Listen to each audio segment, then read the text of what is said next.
Shalom Bapak Ibu dikasih Tuhan. Puji Tuhan. Ya, waktu begitu cepat. Tanpa terasa saya sudah 2 minggu dan dapat kesempatan lagi untuk menyampaikan firman Tuhan. Ya, 2 minggu yang lalu kita sudah belajar firman Tuhan tentang mengalahkan kemiskinan. Ya, kemiskinan bukan berarti seseorang itu selalu nggak punya uang. Kemiskinan bisa aja saat itu kita sudah belajar, mungkin saat itu orang itu lagi bokeh, nggak punya duit.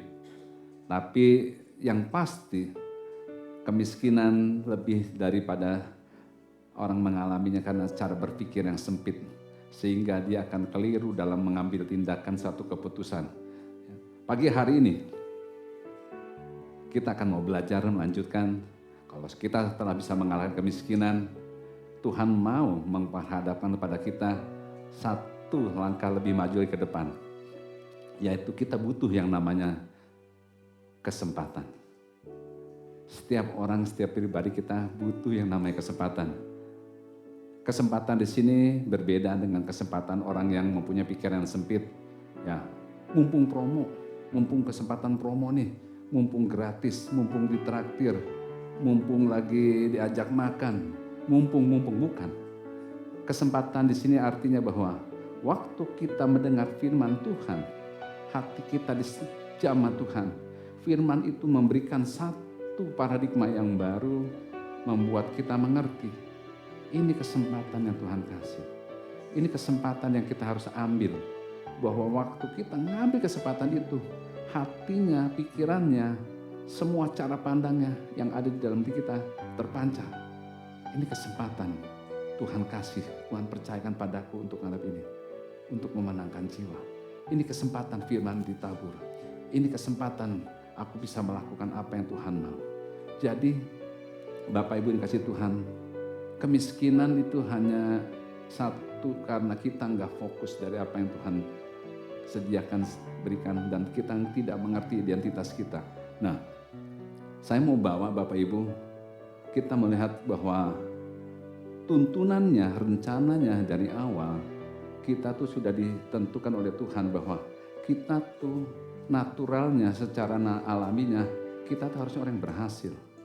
Makanya Pak Dovi selalu menanyakan, bagaimana kabarnya? I am blessed. Artinya kita memang diposisikan untuk bukan sebagai pecundang. Kita diposisikan sebagai seorang pemenang, selalu berhasil. Nah ya, keberhasilan itu pun namanya butuh yang namanya kesempatan. Butuh kesempatan. Untuk orang yang menantikan kesempatan, dia akan prepare sama dirinya. Kalau saya tanya pagi hari ini,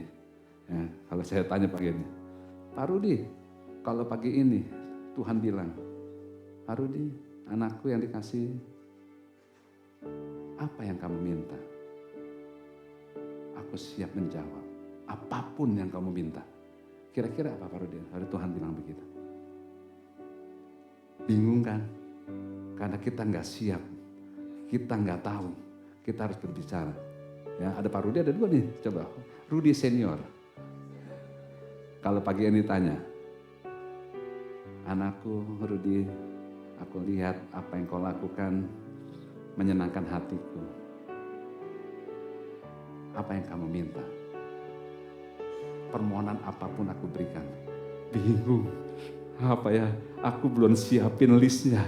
Tadi malam aku nggak nyangka Tuhan kayak begitu. Ya, saya mau bagikan Bapak Ibu. Kita lihat 1 Raja-Raja 3 ayat 4 sampai 11. Simak baik-baik, catat, boleh direkam, apa yang baik kumpulkan. Ya. Saya mau ceritakan bagaimana satu kali Salomo waktu dia ke Gibeon, dia mempersembahkan korban. Ya. Dia mempersembahkan begitu banyak korban yang dibagikan. Ya, dikatakan 1000 korban bakaran. Kalau kemarin saya lihat orang yang memberikan korban hanya 1-2 ekor berbangga.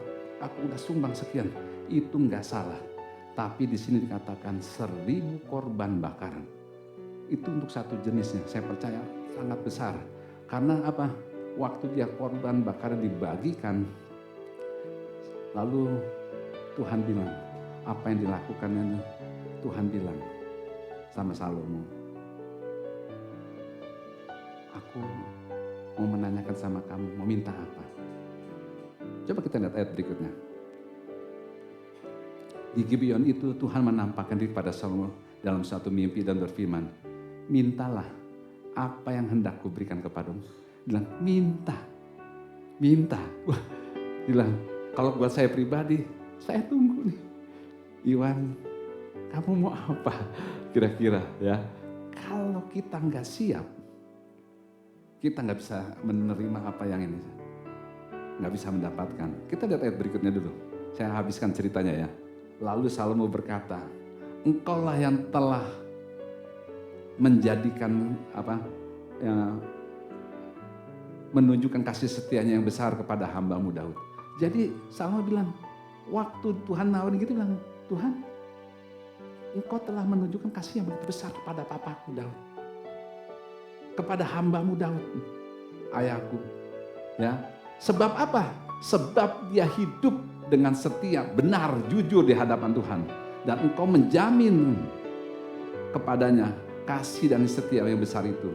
Dengan memberikan apa? Kepadanya seorang yang anak yang duduk di tahta pada hari ini. Jadi dia menunjukkan sebelum ditawarin sama dia tahu. Tuhan bawa ini karena dia lihat ini ada perjanjian sama papanya. Bapak Ibu yang kasih Tuhan, saya potong sedikit di sini dulu. Apapun yang kita lakukan, entah kita sebagai pemimpin, sebagai orang tua, selalu meninggalkan satu dampak atau legacy buat orang-orang yang berikutnya.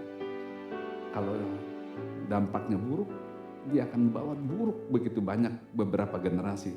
Tetapi waktu dia mendawakan dampak legacy yang luar biasa, takut akan Tuhan, ini pun membawa dampak yang luar biasa beberapa generasi berikutnya. Bahkan di sini dikatakan, ya, aku dapat tawarnya, aku ingat karena papaku melakukan ini. Dia setia, jujur, dan ada perjanjian di situ. Kita lihat ayat berikutnya. Maka sekarang ya Tuhan Allahku, engkaulah yang mengangkat hambamu ini menjadi raja, menggantikan Daud ayahku. Kemudian aku masih sangat muda dan belum berpengalaman. Dia tahu posisinya, si Salomo. Kelihatannya aku belum siap, tapi aku tahu ada perjanjian antara Allah sama ayahku. Apa perjanjiannya? Walaupun dia berpengalaman. Kita lihat ayat berikutnya lagi. Demikianlah hambamu berada di tengah umatmu yang kau pilih, suatu umat yang besar, yang tidak terhitung dan tidak terkira banyaknya. Next. Maka, permintaan ini, berikanlah kepada hambamu hati yang paham menimbang perkara, untuk menghakimi umatmu dengan membedakan antara yang baik dan yang jahat. Sebab siapakah yang sanggup menghakimi hukum umatmu yang sangat besar? Next, kita lihat. Lalu adalah baik di mata Tuhan bahwa Salomo meminta hal yang demikian. Next, kita lihat lagi. Jadi Tuhan berfirman, oleh karena engkau meminta hal yang demikian, tidak minta umur panjang, kekayaan, nyawa musuhmu, melainkan pengertian untuk memutuskan hukum. Next, maka sesungguhnya aku akan melakukan sesuai dengan permintaanmu itu. Sesungguhnya aku memberikan kepadamu hati yang penuh hikmat dan pengertian, sehingga sebelum engkau tidak ada seorang pun yang seperti engkau, dan sesudah engkau tidak akan bangkit seorang pun seperti engkau. Next, dan juga apa yang kamu tidak minta, aku berikan kepadamu, baik kekayaan, kemuliaan, sehingga seumur hidupmu tidak ada seorang raja pun seperti engkau di antara raja-raja. Oke, sampai sekian. Ya. Jadi Bapak Ibu, tawaran ini begitu luar biasa. Saya percaya kalau Tuhan yang nawarin, dia berfirman pasti digenapi. Dia berjanji pasti dilakukan. Kita sebagai orang tua pun, saya sebagai papa waktu bilang sama anak-anak, kamu mau minta apa tuh? Wah, itu pertanyaan yang ditunggu-tunggu sama anak istri saya. Ya, wah ini jarang-jarang papa ada apa? Ya, kok nawarin seperti anak? Dia pasti tanya anak istri saya, kok tumben kamu nawarin ada apa? Kita pun akan bertanya, waktu nawarin sesuatu. Sebenarnya Tuhan tuh pingin satu permohonan, satu kerinduan hati kita yang tulus yang muncul dari hati kita. Jangan kita bergumul sama, aduh kurang ini, kurang itu. Tuhan itu terlalu mudah buat dia. Makanya bilang, bagaimana kita mengalami kemiskinan? Cukup Yesus. Dia yang kaya rela jadi miskin supaya kita yang miskin jadi kaya. Cukup Yesus kita. Makanya Tuhan waktu zaman Salomo, Yesus belum datang. Tapi waktu tawaran itu saya melihat bagaimana sikap hati Salomo. Dia butuh hikmat dan pengertian. Artinya dia tahu sumber hikmat pengertian di situ. Bahwa dengan hikmat dia akan meraih semua yang boleh dibilang fasilitas yang terbaik yang Tuhan akan berikan. Nah, satu raja-raja ini mengajar kita untuk merespon dengan benar, entah baik tidak baik keadaannya. Saya lihat tidak ada sikap aji mumpung dari si Salomo ya.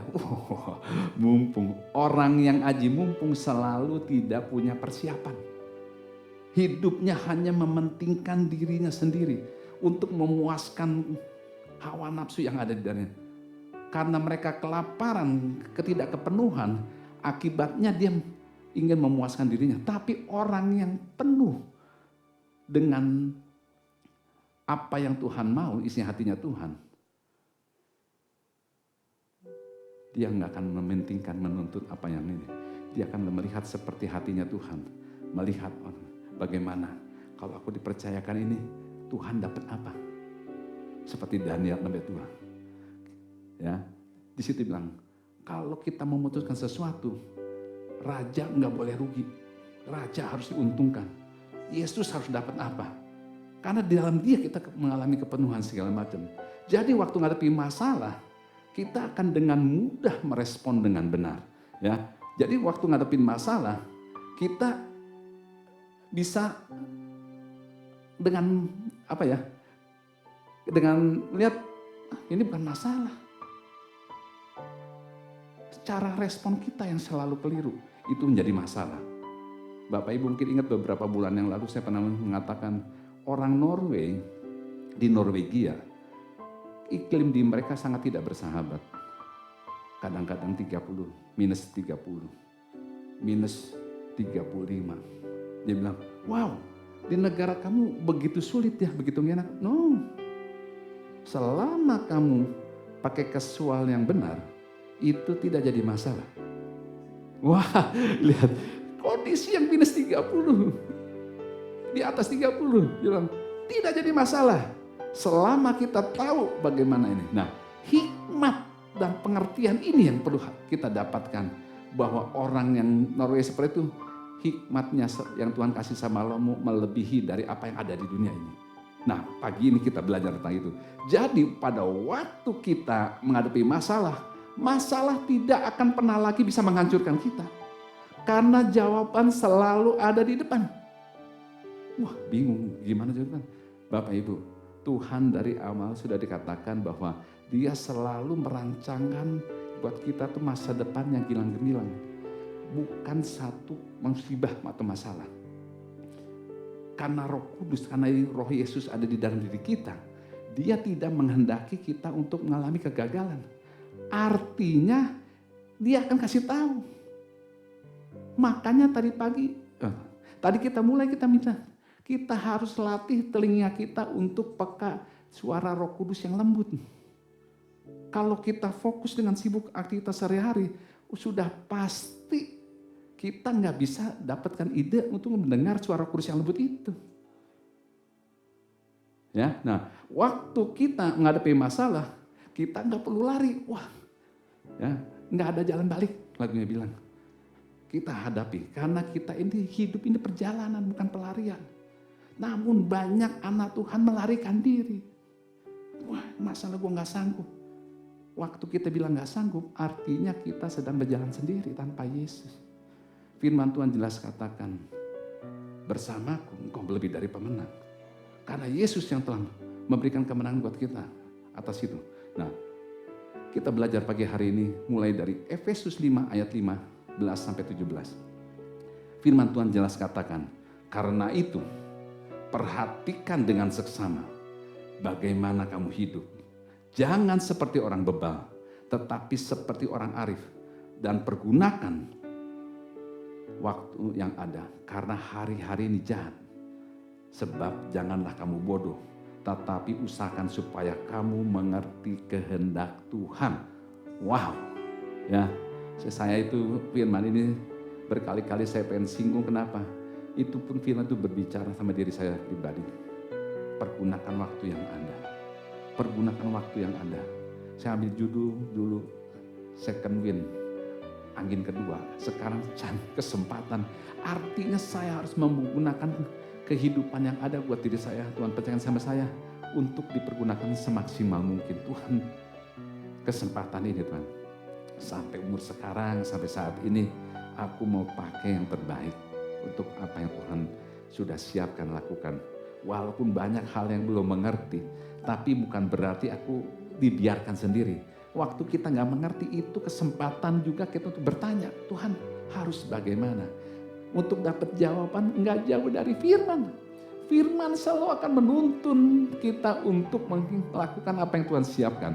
Nah, banyak orang di dunia bilang begini, time is money.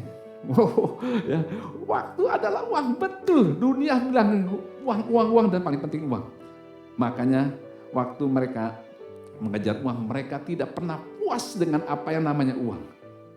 Ya, tapi sekali lagi tadi dikatakan kita cukup puas dengan Yesus. Sangat puas dengan Yesus. Nah, karena apa? Karena kita tahu waktu adalah karunia yang Tuhan berikan kepada kita. Waktu harus digunakan sebaik-baiknya. Ya, baik orang kaya, orang miskin, orang yang punya rumah, nggak punya rumah, punya mobil, maupun tidak punya mobil, orang sekolah maupun tidak sekolah. Dia mempunyai waktu yang sama. Dia mempunyai kesempatan yang sama. Hari lepas hari, satu hari lepas hari. Makanya firman Tuhan katakan, biarlah kesulitan sehari, cukuplah sehari. Yang besok punya kesulitannya sendiri. Dan kamu akan menang setiap masalah. Kenapa? Karena jawaban sudah ada di depan. Tuhan kasih tahu, begini-begini. Waktu kita menghadapi ini, pasti menang. Oh, kayak ujian kalau tahu jawabannya, pasti lulus. Tapi untuk kamu bisa ujian tahu jawabannya, kamu harus belajar. Dengan belajar kamu ngerti, oh di halaman sekian.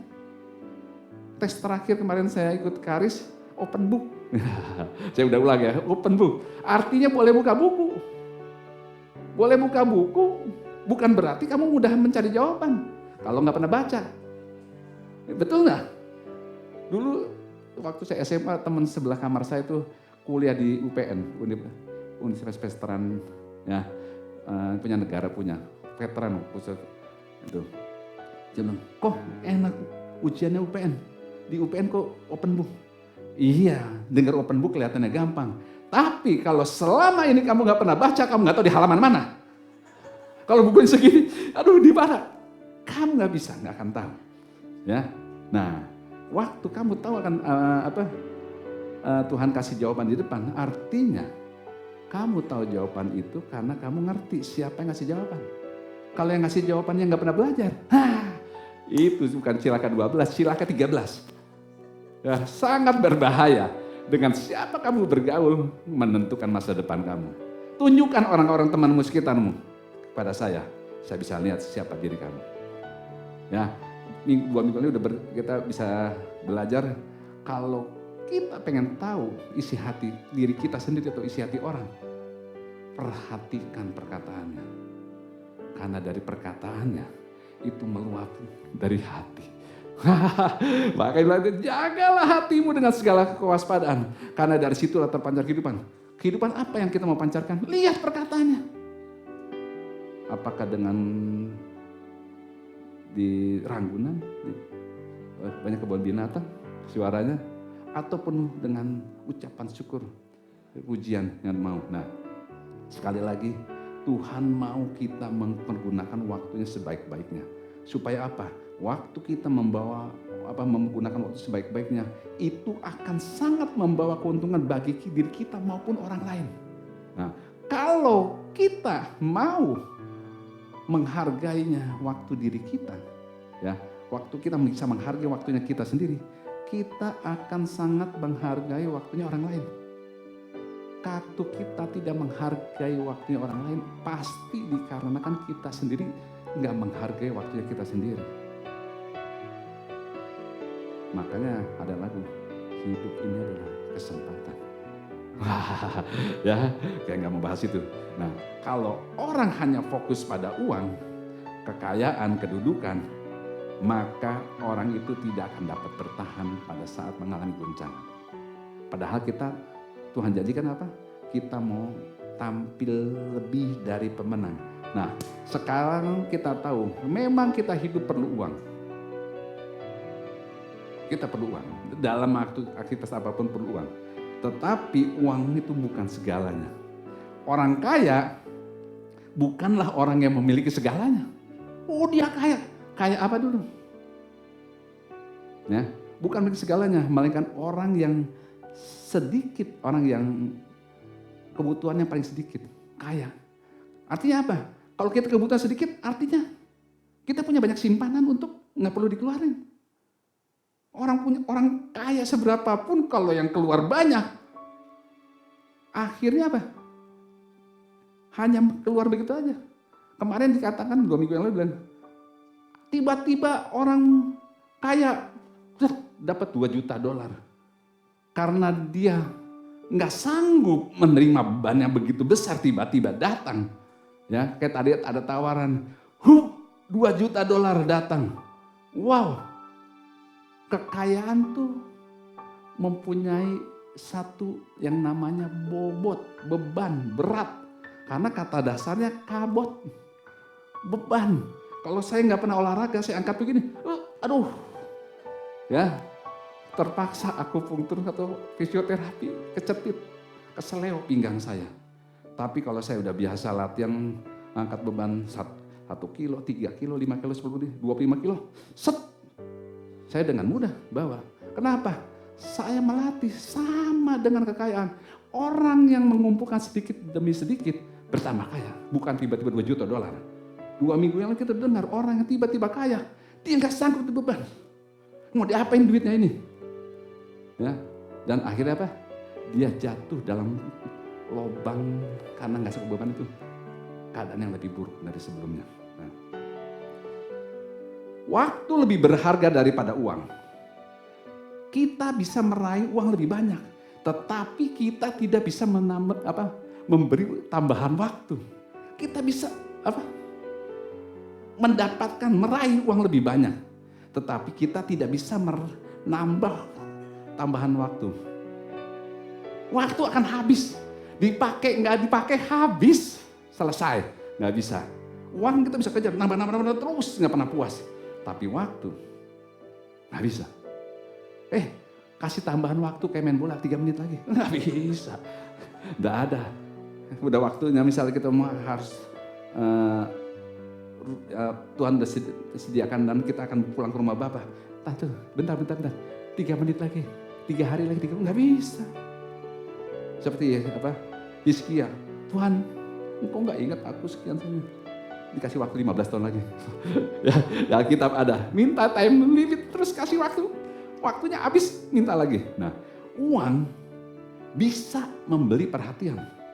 Saya bayarin Pak Dolfi, baik lu Pak Iwan memberi perhatian. Tetapi uang tidak bisa membeli ketulusan. Gak bisa. Kita bisa membeli perhatian. Ya, istri saya punya teman SD. Dia pernah dengar gak? Di Kompas muncul. Dia sawer. Dia sebar dari helikopter uang 100 juta. Muncul di media. Pernah dengar nggak? Nggak pernah dengar ya? Dia naik helikopter, kan dia tinggal di Karawaci, dia sebarin.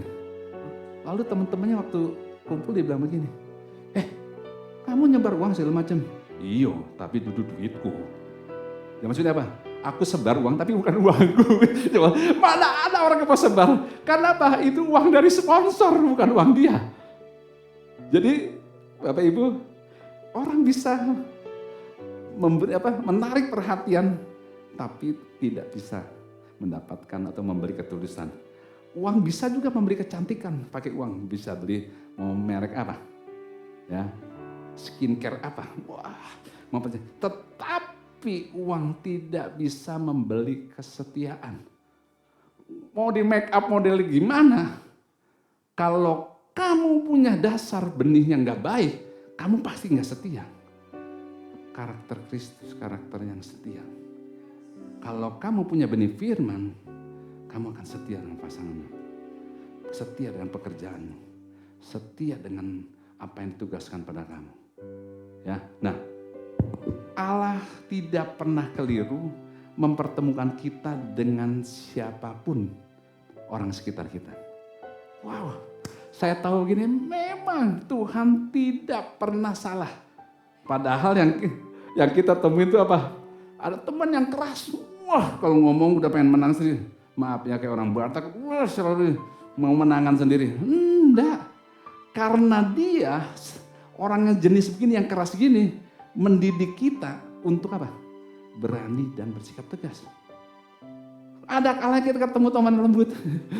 Ya, enggak, ya kayak orang Jawa nih, orang Solo. Nah. Orang yang lembut mengajarkan kita apa? Cinta dan kasih sayang. Orang jenis seperti itu. Ada juga temannya cuek, masih bodoh. Lu urus sendiri aja. Ada juga jenis yang begini di depan sekitar kita. Yang jenis seperti ini pun kita butuhkan. Kenapa? Dengan bertemu orang seperti ini, kita nggak mau kan dicuekin begitu. Justru respon kita yang akan memberikan perhatian. Aku nggak mau dicuekin.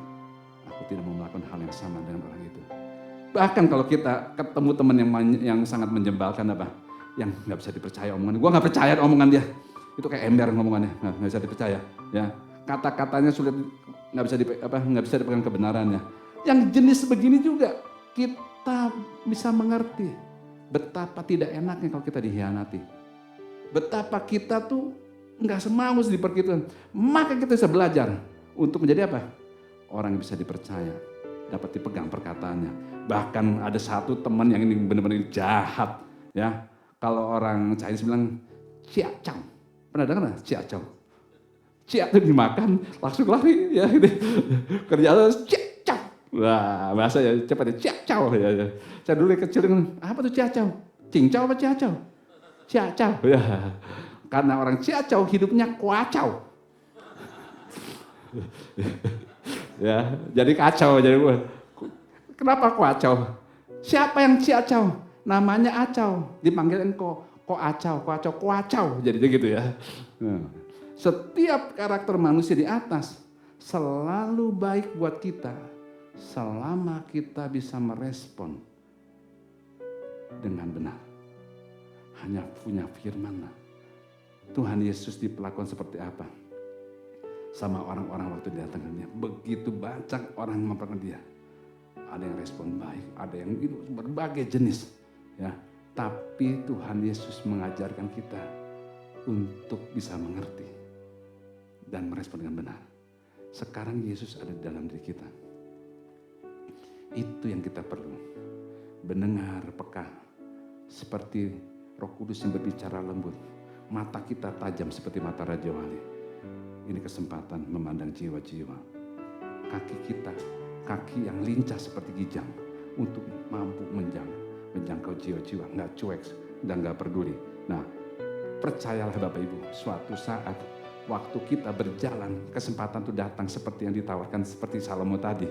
Kita akan bilang, untung proses ini gue udah lalui. Begitu tawaran ada, hati kita pasti yang penuh belas kasihan. Kita tahu kalau aku dapat ini, siapa yang untung?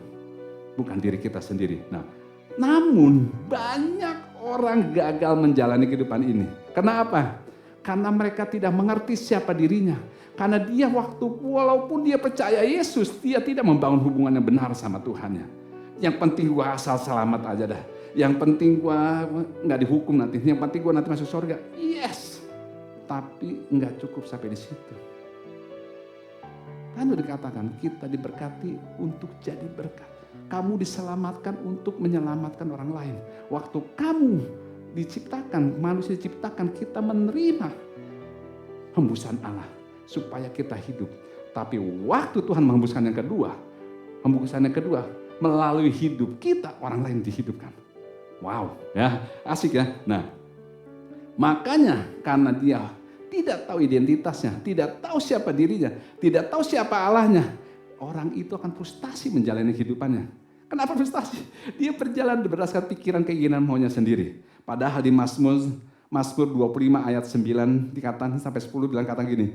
Dia, Tuhan membimbing orang-orang yang rendah hati menurut hukum. Dan ia mengajarkan jalan kepada orang-orang rendah hati. Segala jalan Tuhan adalah kasih setia dan kebenaran. Orang yang berpegang perjanjiannya dan peringatan-peringatannya. 12. Siapakah yang takut akan Tuhan? Kepadanya Tuhan menunjukkan jalan yang harus dipilih. Wow, ya 14. Tuhan bergaul karib dengan orang yang takut akan Dia dan perjanjiannya diberitahukannya kepada mereka. Ya, betul ya. Jadi Tuhan memberikan jalan yang harus dipilih. Artinya sebelum kita sampai di tujuan udah dikasih tahu. Jalan sini pasti aman. Dan ini dikatakan Daud bilang ini, waktu dia mau berperang melawan musuh, Tuhan haruskah aku serang dia? Serang, karena musuh telah aku serahkan kepada kamu. Berikutnya dia mengalami musuh yang sama, mau nyerang lagi. Tuhan haruskah aku serang dia? Jangan lewat sebelah kanan, karena lewat sebelah kiri. Karena musuh ada di sebelah situ. Coba lihat, kita pasti menang, karena kita tahu jawabannya di depan. Dia berikan kepada orang yang ada perjanjian, yang mengasihi dia. Asik ya. Nah, Yohanes 6 ayat 45 dikatakan, ada tertulis dalam kitab nabi-nabi dan mereka semua akan diajar oleh Allah. Dan setiap orang yang telah mendengar dan menerima pengajaran dari Bapa datang kepadamu, kepadaku. Ya. Jadi artinya gini, hanya seorang muridlah yang mau menerima pengajaran. Makanya kita lagi-lagi kita ada kelas DI. Ini kesempatan teman-teman Bapak Ibu untuk kalian bisa melihat bagaimana cara bermain yang Tuhan. Dan kita akan tampil lebih dari pemenang. Hanya seorang murid yang mau diajar. Pengikut yang gak kamu diajar. Dia gak bisa melihat peluang yang besar. Dia gak tahu apa yang harus dihadapi. Nah ini kok boleh dicatat ya, boleh ditulis ini. Jika seorang murid sudah siap menerima atau sudah belajar, maka guru selalu akan datang kepada kita. Kalau murid mau diajar, mau dididik, mau belajar, sudah belajar, maka guru akan selalu datang kepada kita. Nah, artinya Tuhan akan selalu buka jalan bagi mereka yang mau menyiapkan dirinya, mempersiapkan dirinya, mau prepare, ya. Apalagi mereka yang lapar dan haus akan kebenaran firman, mau mengejar isi hatinya Tuhan. Artinya gini, Tuhan memberikan semua rencangan segala macam, tapi butuh yang namanya persiapan. Orang Cina ya, orang Cina balik lagi bukan Ciacau ini. Orang Cina selalu dia belajar yang namanya mitos-mitos. Saya bukan ngomongin mitosnya. Satu kali saya dengar satu cerita begini.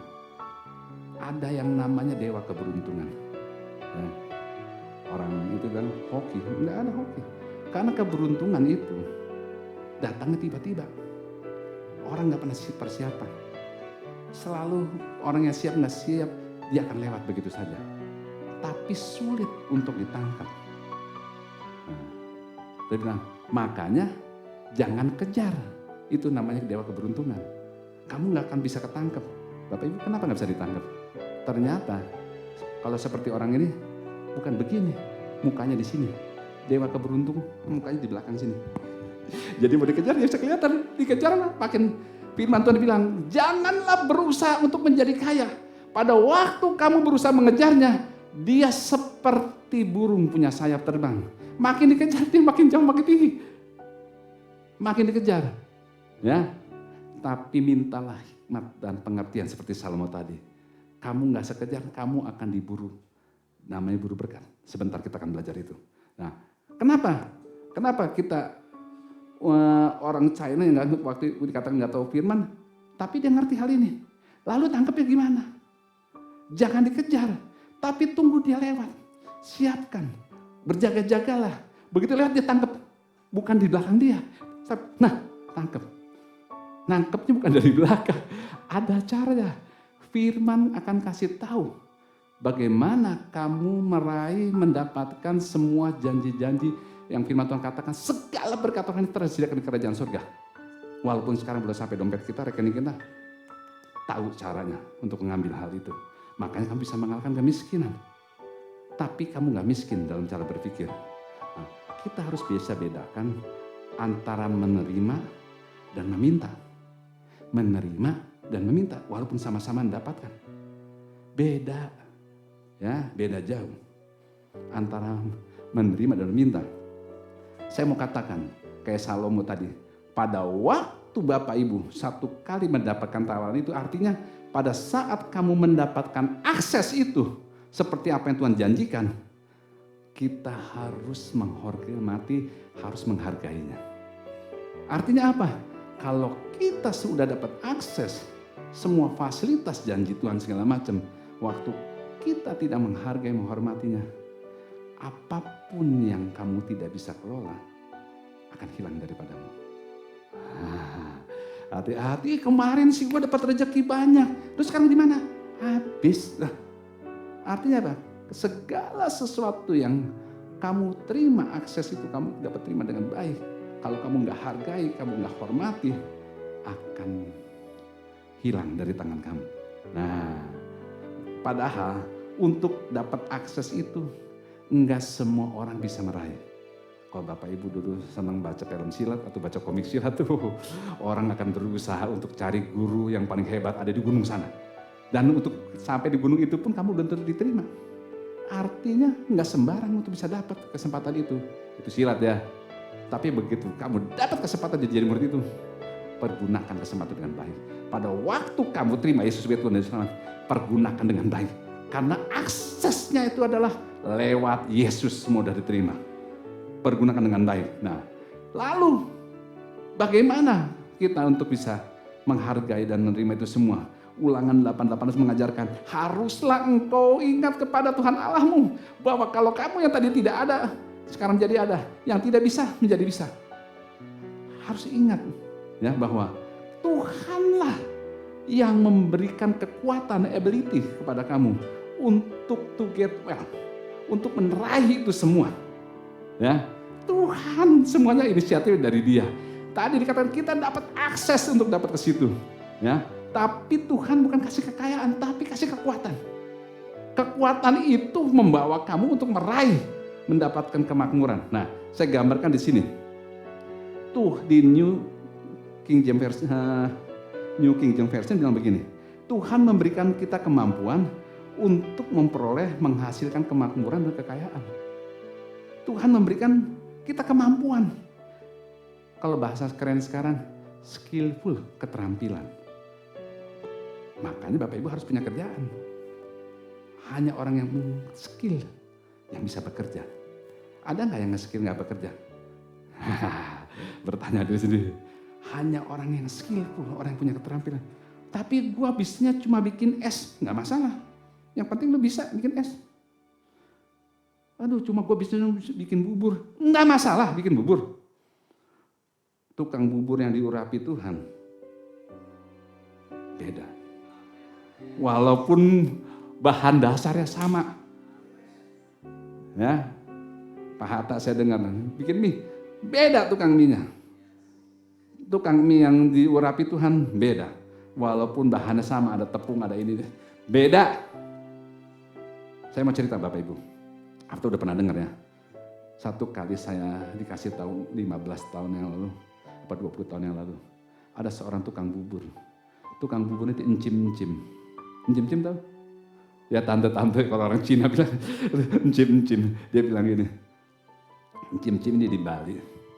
Dia wah kerjaan cuma dari dulu, dari orang kerjaan cuma bisa bubur. Kalau lihat di bubur, kayaknya ya sama juga bahannya. Ada cakwe, ada ayam, ada segala macam, ada seledri, ada macam-macam. Ya sudah bahan dasar. Tapi waktu tangan kamu diurapi, rasanya beda. Nah, apa yang ini bukan magic ya, bukan sesuatu yang sesuatu yang itu bukan. Kenapa? Tuhan memberkati pekerjaan tanganmu, pekerjaan tangan kita. Satu kali karena melayani dengan hati yang penuh belas kasihan, hati yang penuh kerinduan, dengan sungguh-sungguh mengerjakan itu. Ya, biasa buat jemaat, bagiin semua. Waktu ada acara di gereja, satu kali ada dari Cendana datang ke Bali untuk pertemuan. Salah satu menu paginya adalah bubur. Ibu ini serius ngajiin. Wah, begitu bubur pulang. Ibu negara cuma nggak bilang gimana. Enak, cuma bilang begitu aja. Tapi dampaknya apa? Sebelum pulang. Ibu, nanti satu kali saya undang ke istananya buat ini. Wih, keren ya. Kalau di sinetron orang penjual bubur naik haji, ini dia udah ke istana negara. Waktu menyajikan di istana negara dengan segenap hati, dengan apa yang dia bisa segala macam. Dia dapat persembahan, tapi dia bilang ada pertanyaan begini. Ibu mau minta apa? Ini yang ditunggu. Seperti apa? Seperti Salomo. Ibu dia bilang, saya nggak minta apa-apa ibu. Saya cuma mau minta izin gereja. Karena gereja kami udah sekian tahun nggak bisa keluar. Oh baik, Bapak Ibu. Lewat tukang bubur, izin gereja di Bali, set keluar. Tepuk tangan buat Tuhan Yesus. Buat Tuhan yang nggak lihat apapun jenis pekerjaan kamu. Tapi dia lihat seberapa sikap hatimu merespon dengan apa yang ada di tangan kamu. Firman Tuhan katakan, apapun yang kerjaan tanganmu jadi emas. Artinya kamu akan menghasilkan bagi kemuliaan nama Tuhan. Ya, nah, kalau kita mau diburu sama uang, ya, kembangkan kemampuan ini. Skillful keterampilan. Aduh, gua belum tahu. Makanya cari tahu.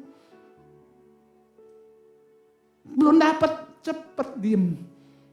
Renungkan firman. Apa yang ada di potensi dalam diri kita. Kita selalu matain, nggak ada duit.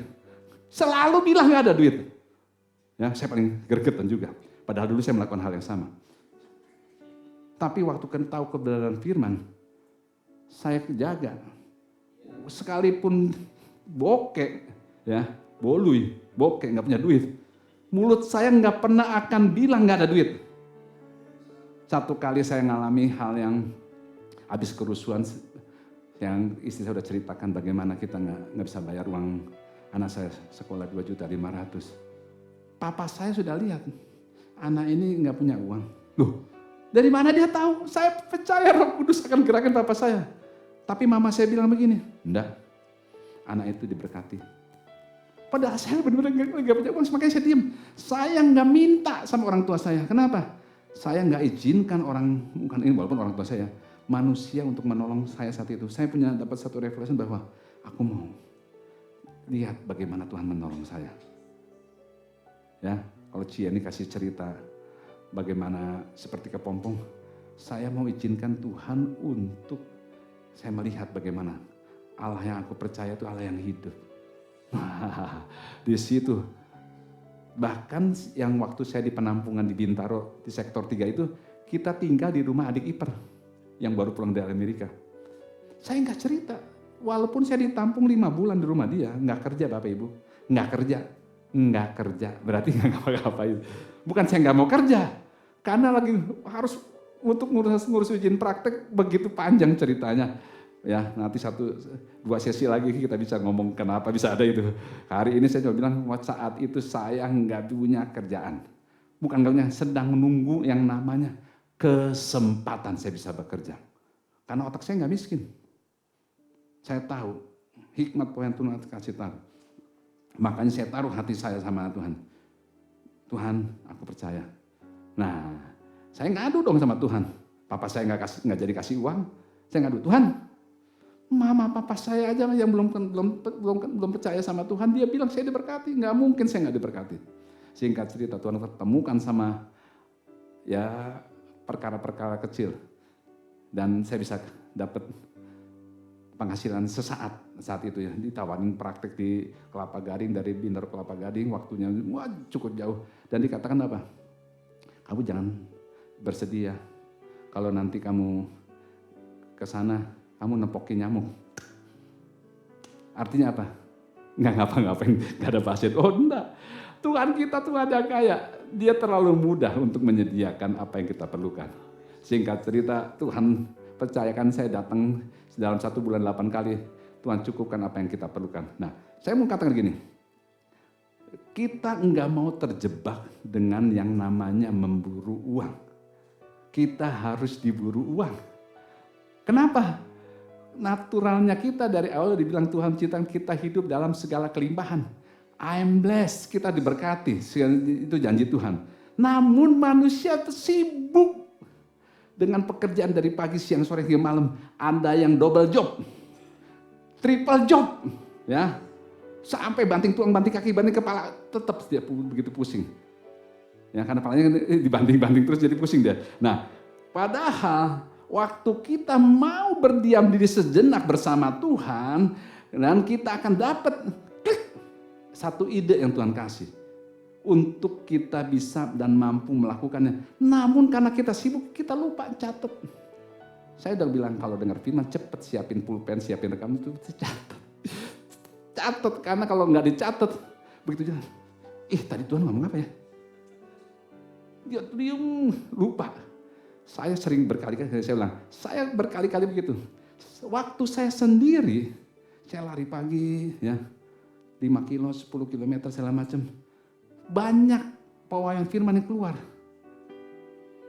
Wah, kayaknya komputer lagi dibuka sama Tuhan. Saya dapat banyak. Cuma saya nggak catat. Karena lagi lari gimana catatnya? Ya. Lalu saya cerita sama istri saya, kamu salah. Waktu dia ngomong, kamu siapin kan bawa HP.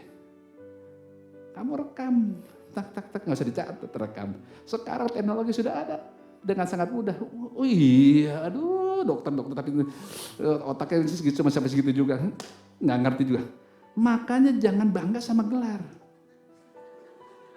Saya dokter juga nggak ngerti hal yang sangat mudah. Saya bilang, aduh, pakai takut kan perlu hikmat dan perkataan itu benar adanya. Andalkan Tuhan cukup, Yesus buat kamu. Kamu akan lebih dari pemenang. Nah, jadi saya pastikan kita sebagai orang benar tidak akan mengalami dengan namanya masalah uang. Nah, uang akan mengikuti. Uang adalah hanya akibat dari masalah yang diselesaikan. Saya ulang, kayaknya bingung. Uang akan mengikuti kita. Kita akan dikejar sama uang. Ya, uang itu akibat dari masalah yang kita bisa selesaikan. Karena saya lapar, saya datang ke restoran, saya keluarin uang. Karena apa? Masalah lapar saya selesai. Kalau saya lapar ke TLW, ibu yang kasih selesai, gak begitu juga kali, karena sudah ada yang bayar. Ya, nah, kita dijadikan oleh Tuhan itu sebagai problem solver, penyelesaikan masalah, bukan problem minder. Kita masalah di pikiran terus, enggak. Makanya miskin disebabkan karena cara berpikir kita yang salah, yang sempit. Nah, semua uang yang kita keluarkan karena problem kita yang diselesaikan. Kalau Pak Jeff, Pak Rudi ada sarjana hukum, waktu dia menyelesaikan kasus seseorang, dia akan dikejar sama uang. Nah, selesaikanlah masalah orang. Pak Dovi menyelesaikan masalah ketenaga kerjaan, uang akan kejar dia. Pak Hatta menyelesaikan orang lapar, pengen makan mie, dia dikejar sama uang. Semua kita. Makanya semua dari kita harus punya pekerjaan. Jangan minta uang, Tuhan aku butuh pekerjaan. Karena firman Tuhan katakan, Tuhan akan memberikan apa yang dibutuhkan. Bukan yang gini, apa yang kita mau. Walaupun yang kita mau akan bisa dapat dengan apa yang kita kerjakan. Karena kamu punya pekerjaan, kamu bisa memberi. Kalau kamu nggak punya pekerjaan, gimana memberinya? Kamu sedang mengejar uang, bukan dikejar uang. Sulit hukumnya, gitu loh. Nah, untuk skillful, karena kita punya skillful, itulah kesempatan kita meraih apa yang Tuhan sudah janjikan lewat firman-Nya. Saya ulang ya. Karena kita punya keterampilan, Karena kekuatan itu memampukan keterampilan kita. Sehingga kita mempunyai kesempatan untuk meraih, membungkak berangkasnya yang Tuhan janjikan itu. Supaya masuk ke rekening kita, ke dompet kita. Dan waktu kita ke mall, maka tegaklah kepalaku. Ya, dulu saya gak punya uang, gak berani kepala saya nunduknya ke bawah. Karena belum ada kerjaan. 7 bulan saya gak kerja setelah dari pengungsian. Ya kerusuhan ya, sudah cerita minggu yang lalu. Nah, firman Tuhan katakan minggu yang lalu, 2 minggu yang lalu bilang, Amsal 22:29 bilang, pernahkah kamu melihat orang yang cakap dalam pekerjaannya ya di hadapan raja, di hadapan orang-orang terhormat. Orangnya cakap, tapi kok tangannya dimasukin gini terus, ya diumpetin terus, nggak mau, lamban tangannya, nggak ada kerjaannya. Bisa kerjaan cuma satu-satu begini, jurusnya cuma begini, maju mundur atau begini ya. Kalau saya lihat itu nggak begitu, ya kita nggak mau begitu. Nah, Tuhan mau kita mengembangkan ability yang Tuhan sudah kasih. Saya udah dikasih tahu nih, 5 menit lagi. Puji Tuhan. Padahal belum seperapat ini. Ya, saya mau katakan, rencana Tuhan tidak tergantung seberapa besar uang yang ada di tangan kamu. Wow. Wah Tuhan, kalau gua punya perusahaan ini, pasti rencana. Enggak, Tuhan gak butuh uangmu ada berapa. Rencana Tuhan tidak tergantung seberapa besar uang di tangan kamu. Ya, kita lihat di Yohanes 6 ayat 3-14. Saya percepat saja, nggak usah dilihat. Kisah 5 roti dan 2 ikan. Bapak Ibu dikasih Tuhan. Waktu Tuhan datang situ, itu tanyakan apa yang ada. Ada seorang anak kecil bawa. Justru anak kecil. Ada 5 roti, 2 ikan. Lewat 5 roti, 2 ikan. Firman Tuhan katakan 5.000 orang yang dewasa. Belum ditambah anak-anak, belum ditambah istrinya. Firman Tuhan katakan masih sisa 12 bakul. Uang yang dikasih murid-murid ada yang dipakai? Enggak, 1 rupiah pun enggak ada yang keluar. Jadi untuk melakukan pekerjaan Tuhan, rencana Tuhan tidak tergantung isi dompet kamu, rekening kamu. Justru kalau kita menyadari dipercayakan rekening kita penuh segala macam, harusnya sifat Tuhan yang generosity itu, yang murah hati itu muncul. Tapi karena kita nggak ngerti karakternya si Mamon ini, bahwa semakin kamu nggak melatih dari hal-hal yang kecil, dia akan mengikat. Sayang, nanti berkurang. Sayang, jangan. Kalau ditambah baru dikasih, enggak. Ya, nah, kalau rencana Tuhan itu yang kita percaya pada kita itu pasti terjadi, ya. Karena dia nggak akan menyentuh uang kita. Dia hanya menyentuh hati kita. Firman, jagalah hatinya dengan segala kewaspadaan. Karena dari situlah terpancar kehidupan. Nah, yang berikutnya, mungkin yang terakhir dah, saya masih panjang sekali ini. Bukan kemampuan kita yang menentukan untuk menerima mujizat, tapi kemampuan kita memberilah yang akan menentukan hal itu. Wow, nah ini. Jadi waktu kelimpahan itu datang, ya, kesempatan kelimpahan itu datang, akses itu kita diterima, ya, bukan kemampuan kita untuk menerima mujizat, tetapi kemampuan kita untuk memberilah. Tadi dikatakan sebelum Tuhan menemui Salomo mempersembahkan korban. Artinya waktu kita mempunyai sikap generosity, kita sedang menyeret kesempatan untuk akses itu datang kepada kita. Ya, bukan kalau gua kasih supaya enggak. Waktu kita generosity artinya sedang menarik begitu kuat supaya akses itu terjadi. Bapak Ibu, saya pernah dulu ceritakan bagaimana proses terjadinya petir. Petir suatu kekuatan yang sangat besar di atas langit sini. Kemarin sore di Bintaro menggelegar ya. Artinya ada kekuatan ion negatif di atas begitu kuat. Dan petir itu tidak pernah akan menyambar ke bumi sampai ada kekuatan positifnya di bumi untuk menarik ke bawah. Artinya waktu semua janji Tuhan disediakan di kerajaan surga ini sudah disediakan itu, dia tidak akan pernah sampai ke tempat kita Sampai ada sikap iman di bumi yang menarik petitur menyambar ke kita. Artinya perlu kerjasama. Penyediaan sudah sediakan dan iman untuk menerima, mengambil itu semua. Nah, hanya orang sibuk untuk menerima mujizat lah mereka, ya, hanya orang sibuk yang meminta-minta yang tidak menerima mujizat. Tapi orang sibuk memberi, mujizat datang secara natural dengan sendirinya. Orang yang pelit bukan saja menyusahkan dirinya atau menyusahkan orang lain, dia sedang tidak menemukan akses. Ya, firman Tuhan jelas-jelas katakan, terlebih baik memberi daripada menerima. Karena apa? Waktu kita memberi, kita bisa merasakan kebahagiaan yang tidak pernah dimiliki oleh orang lain. Makanya banyak orang kaya yang tidak merasa bahagia. Baru berapa hari lalu, Ciani posting orang yang sangat kaya. Dia berusaha mencoba bunuh diri segala macam. Wah, ini menyerempet apa yang mau saya. Saya mau katakan satu terakhir terus ini. Ya, Bapak Ibu, benih itu murah, tetapi tanah itu mahal. Ya, kalau kita punya benih yang baik, nggak akan berguna banyak. Kalau tanahnya nggak disediakan yang baik juga. Benih bukan murahan, tapi benih itu murah dibanding tanahnya.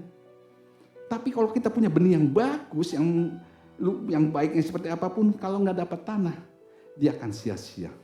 Nah, padahal kalau kita mau mengerti hal ini, karena tanah yang subur, seperti yang Tuhan bilang itu, sangat jarang ditemukan, bahkan sangat sulit ditemukan. Sebagai penutup, saya kasih satu cerita bagaimana seorang bapak-bapak, dia kuliah tapi dia nggak lulus. Dia kuliah tapi dia nggak lulus. Dia karena nggak lulus dia coba kerja.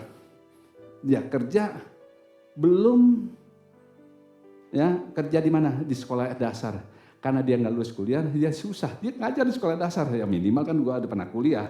Ngajar di sekolah dasar, sepinter-pinter anak SD kan lebih pinter gitu loh. Tapi begitu mau ngajar di sekolah situ, karena dia nggak pengalaman ngajar, pikir dengan pernah kuliah ngajar dengan baik. Apa yang dia lakukan? Anak-anak ketawa, karena yang diajarkannya bukannya ngajar kayak orang ngebadut, ngelawak, lucu. Dia pulang nangis, keluar air mata. Istrinya bilang, kenapa? Kok kamu nangis? Ya, aku diketawain, aku diremehin sama anak-anak. Anak kecil aja ngeremehin aku, gimana aku mau kerja? Singkat cerita, akhirnya dengan waktu seminggu dia resign. Gak tahan dengan kondisi seperti itu. Lalu karena dia pengalaman seminggu kemudian dia ngelamar satu perusahaan. Ya, kembali karena nggak ada pengalaman bekerja segala macam. Dia kalah cepat terampil yang kerja di pabrik itu. Wah, nggak lama. Dia pun nggak bertahan lama di perusahaan itu. Pulang dengan langkah sayu, istri bilang, nggak apa-apa. Mungkin nanti kamu akan menemukan tempat kerja yang lebih bagus. Lalu dia bekerja satu tempat lagi, ya, kembali dipecat sama majikannya karena kurang gesit lagi. Ya. Lalu Bapak Ibu, setiap kali kerja nggak sampai sebulan, gagal lagi. Satu kali di usia 30 tahun lebih, karena bermodal bahasa sedikit ya, karena pernah kuliah, artinya ada modal bahasa Inggris sedikit lah. Ya. Lalu dia menjadi seorang konselor. Karena orang-orang normal dia susah untuk beradaptasi selalu diremehkan. Kali ini dia menjadi konselor di SLB. SLB, sekolah luar biasa. Nah, orang bilang, lu ngapain kerja di tempat kayak gitu?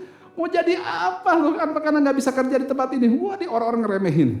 Tapi dia tetap belajar untuk mulai melayani konselor. Orang yang penyandang cacat itu. Pelan-pelan coba buka toko untuk memfasilitasi apa yang dibutuhkan orang-orang cacat. Dia buka, tambah lama tambah tokonya. Satu kali dia kini menjadi seorang majikan yang mempunyai aset puluhan juta dolar. SLB. Lalu waktu dia udah menjadi sukses dan berhasil, Dia tanya sama istrinya. Ya, waktu diam-diam, istriku, aku tanya sama kamu. Kenapa pada saat aku gak berhasil, saat aku berkali-kali gagal, engkau tetap percaya sama aku. Engkau terus mendukung aku. Kenapa? Faktor apa yang membuat engkau begitu yakin aku akan berhasil? Jawaban istrinya sangat polos dan sederhana, bilang begini. Sebidang tanah, kalau dia gak cocok ditanami gandum, kita coba tanam kacang. Kalau tanam kacang masih gak cocok juga, coba lagi tanam labu. Kalau tanam labu masih gak cocok, tanam lagi, kasih bibit soba, sejenis gandum. Ya, dia pasti akan bersemi. Kenapa? Dalam sebidang tanah, pasti ada benih yang cocok. Nggak mungkin Tuhan kasih benih, nggak ada. Nggak ada tanah yang cocok. Yang ada, karena kamu belum memperoleh kesempatan untuk menemukan tanah yang tepat. Kalau sekarang ini Bapak Ibu, kerja gagal, apa gagal? Jangan putus asa, nggak ada jalan balik, mata-mata ke depan. Yesus lebih dari cukup buat kita. Kita harus percaya bahwa Tuhan yang kaya rela jadi miskin, supaya kita yang miskin menjadi kaya. Dan saya mengumpulkan bahwa waktu kita menemukan posisi yang tepat, apa yang seperti yang Tuhan janjikan, hargai, jaga. Karena waktu akses itu diberikan, kita akan menjadi berkat. Menjadi salur berkat buat banyak orang. Saya undang para pemain musik untuk datang.